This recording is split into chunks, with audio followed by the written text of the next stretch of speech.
이번 영상에서는 교통법규 위반 행위, 예컨대 불법 주정차, 중앙선 침범, 버스 전용차로 위반, 신호 위반, 그리고 제한속도 위반, 이런 교통법규 위반의 경우에 행정상 제재 수단으로 범칙금도 있고 과태료도 있는데, 이 범칙금이나 과태료 부과에 대한 불복을 하는 방법에 대해서 알아보도록 하겠습니다.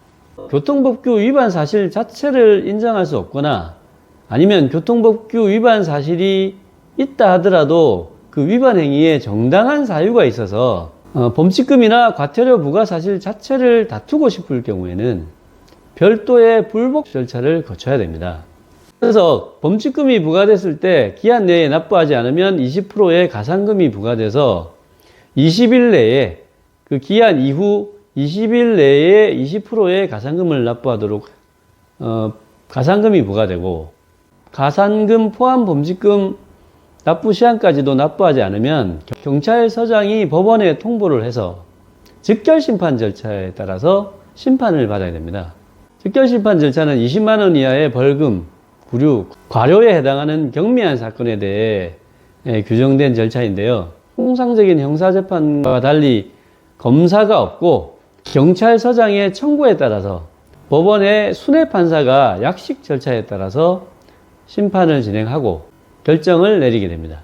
그래서 즉결심판 절차까지는 정식 형사재판 절차가 아니기 때문에 즉결심판 결정은 전과에 반영되지는 않습니다. 다만 즉결심판에 대해서 7일 내에 정식재판을 청구할 수 있는데, 정식재판 절차에 들어가서 유죄 판결을 받게 되면 그 경우에는 전과 기록에 남게 됩니다. 한편 과태료에 대해서는 질서위반행위규제법이라는 법률이 적용이 되는데, 그 사전 통지를 받았을 때 의견 진술 기한 내에 위반 사실 여부를 다투는 의견을 제시를 하면 되고, 만약 그 의견 진술이 받아들여졌다면 정식 과태료는 부과되지 않을 것입니다.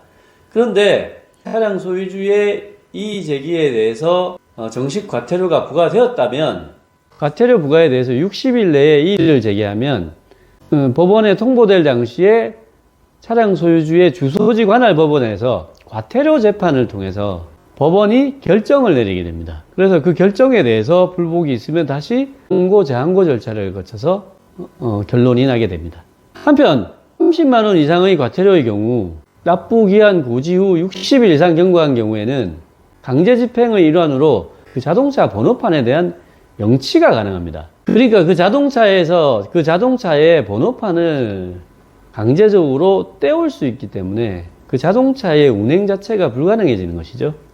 그리고 납부 기한 내에 납부가 되지 않으면 역시 20%의 가산세가 부과가 되는데, 가산세 납부 기한까지 납부가 이루어지지 않으면 그 자동차에 대한 압류, 기타 그 차량 소유주의 다른 재산에 대한 압류 절차도 가능합니다. 그래서 통상적으로는 자동차 자체나 또 다른 재산에 대한 압류 절차도 가능해지기 때문에 압류가 되고 나서 납부하는 경우도 종종 있습니다. 그래서 자동차 운전자는 교통법규를 잘 준수해야 되지만, 만에 하나 교통법규를 위반하게 된 경우에 위반 사실이 인정될 경우에는 범칙금 또는 과태료를 납부해야 되고, 만약 선택이 가능하다면 과태료를 납부하는 것이 유리하다. 그리고 위반 사실 자체를 인정할 수 없구나, 위반은 했지만 정당한 사유가 있어서 그 제재가 억울하다고 하시면 범칙금의 경우에는 즉결심판을 거쳐 정식재판 청구, 그리고 그 1심 재판에 대해서는 다시 2심, 3심 재판을 통해서 다툴 수가 있습니다. 과태료의 경우에는 이의 제기를 통해 법원의 과태료 재판을 거쳐 항고, 재항고 등을 통해 다툴 수가 있습니다.